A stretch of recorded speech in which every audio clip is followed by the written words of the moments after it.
Chairman Telangana वक्फ board Mohammad Salim की ज़ेर क़यादत वक्फ board की स्टैंडिंग कौंसिल का एक खुसूसी इजलास मुनक़्क़द हुआ। इजलास में वक्फ बोर्ड स्टैंडिंग कौंसिल के तमाम अराकीन ने शिरकत की। इजलास के दौरान कीमती औक़ाफ़ी जायदादों के तहफ़्फ़ुज़ से मुताल्लिक़ हाई कोर्ट और वक्फ ट्रिब्यूनल में ज़ेर दौरान मुक़दमात पर तबादला ख्याल किया गया। इस मौके पर मुनक़्क़दा इजलास से खिताब करते हुए चेयरमैन वक्फ बोर्ड मोहम्मद सलीम ने बताया कि मुख्तलिफ अदालतों में वक्फ जायदादों पर नाजायज़ कब्ज़ों से मुताल्लिक़ 2000 से ज़ायद मुक़दमात ज़ेर इल्तिवा हैं। उन्होंने कहा कि औक़ाफ़ी जायदादों के तहफ़्फ़ुज़ के लिए वक्फ बोर्ड की जानिब से स्टैंडिंग कौंसिल और सीनियर वुकला को मुतय्यन किया गया है।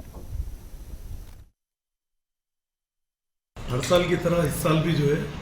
रमज़ान के इंतज़ाम गवर्नमेंट की तरफ से अच्छे इंतज़ाम हैं, क्योंकि मीटिंग नहीं हुई बोल के नहीं, मगर सीएम साहब KTR साहब ऑलरेडी जो है ना मॉनिटर करके जो है ना मोबाइल ट्रांसफार्म और हमारे करंट बनने होना बोल के KCR साहब भी जो है ना, वो तो आज भी करंट बनने हो रहा, वाटर का भी जो है ना प्रॉब्लम नहीं होना बोल के वाटर वर्क्स को भी इंस्ट्रक्शन दिए और बल्दिया को भी जो है साफ़ सफाई के लिए ये करें। ऑलरेडी जो है KCR साहब मीटिंग के अलावा भी जो है ना उन्होंने पर्सनल जो है ना ये करके पूरा मॉनिटर करके रमज़ान में कोई प्रॉब्लम नहीं होना, पब्लिक को जो सहूलत पहुँच सकती साफ़ सफाई और जो है ना वाटर की करंट की जो भी प्रॉब्लम है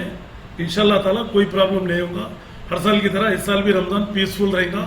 और हंसी खुशी से खुशी खुर्रम रहेगा इंशाल्लाह ताला। और ऑलरेडी जो है हम लोग भी जो है ना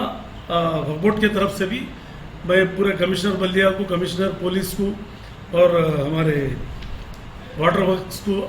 हर डिपार्टमेंट को हम भी हमारे तरफ से भी वक्फ बोर्ड की तरफ से मस्जिदों में सहूलत जो भी प्रॉब्लम है मस्जिदों के पास इंशाल्लाह ताला साफ़ सफाई का इंतज़ाम, पानी का कोई भी चीज़ की कमी नहीं होना, बल्कि हम लोग भी एक यहाँ से हमारे तरफ से भी एक इंस्ट्रक्शन रहेगा पूरे